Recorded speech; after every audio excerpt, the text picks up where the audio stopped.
আমি এমন একজন মহামানবকে ভালোবাসি যার জন্ম হয়েছে কাবা ঘরে সিজদা অবস্থা, যে কুফা মসজিদে যায় সিজদারত অবস্থায় পিছের থেকে কোপ দিছে তাকে এক খারিজি মুসলমান।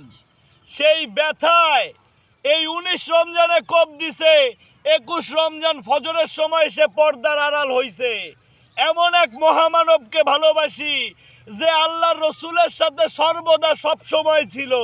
আলহামদুলিল্লাহ, ওই মহামানবকে ভালোবাসা আমি ধন্য যে আল্লাহ তাআলা যার নাম দিছে আসাদুল্লাহ, যার নাম দিছে সাইফুল্লাহ, যার নাম দিছে হায়দার, সে আমার প্রেমিক, আমি তার সাথে প্রেম করি। আল্লাহ তাআলার রহমত যে এমন ভাবে বুঝতে পারছি প্রেম কার সাথে করা উচিত। আল্লাহর রসুলকে যে ভালোবাসছে, হযরত আলী রাদিয়াল্লাহু আনহু, হযরত হোসাইন রাদিয়াল্লাহু আনহু, হযরত হাসান রাদিয়াল্লাহু আনহু, এইরকম মহামানব যারা, বড় পীর পিরানে পীর দস্তগীর আব্দুল কাদের জিলানী রহমতুল্লাহ আলাইকে ভালোবাসি। হযরত খাজা গরিবের নওয়াজ মঈনুদ্দিন চিশতি রহমতুল্লাহ আলাইকে ভালোবাসি। হযরত শাহ আলী বাগদাদি রহমতুল্লাহ আলাইকে ভালোবাসি। আল্লাহর ওলি আউলিয়া, গাউস কুতুব, পীর ফকির, পাগল দরবেশ সাধুকে ভালোবাসি।